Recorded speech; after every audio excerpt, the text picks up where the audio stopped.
Sempat viral pengamen curi pakaian. Dalam wanita di Pasuruan ditangkap. Polres Pasuruan Kota menangkap pelaku pencurian pakaian dalam di Desa Parasrejo, Kecamatan Pohjentrek, Kabupaten Pasuruan, Jawa Timur. Kasus ini sempat viral selama sehari. Penangkapan dilakukan di rumah pelaku tanpa perlawanan, di mana petugas menemukan 3 buah pakaian dalam yang dicuri. Pelaku kami amankan di rumahnya lengkap dengan 1 bra dan 2 kaos dalam wanita, ujar Ibtu Haurul Mustofa. Kasat Reskrim Polres Pasuruan Kota, Kamis, 31 Juli 2025. Tersangka berinisial FTW, warga Jalan Darmoyudo, Kecamatan Purworejo, Kota Pasuruan, ditangkap bersama.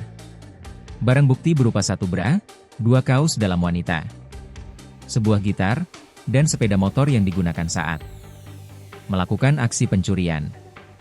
Haurul menjelaskan bahwa penangkapan ini tidak terlepas dari peran CCTV dan viralnya informasi di media sosial. Saat ini, pelaku masih menjalani pemeriksaan intensif oleh penyidik Satreskrim Polres Pasuruan Kota. Pihak kepolisian juga mendalami motif di balik pencurian pakaian dalam yang sempat menjadi sorotan publik.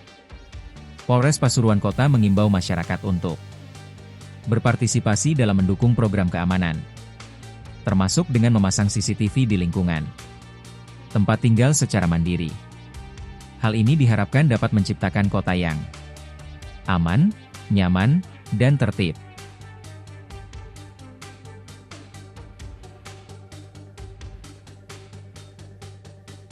Download Tribun X sekarang, menghadirkan lokal menjadi Indonesia.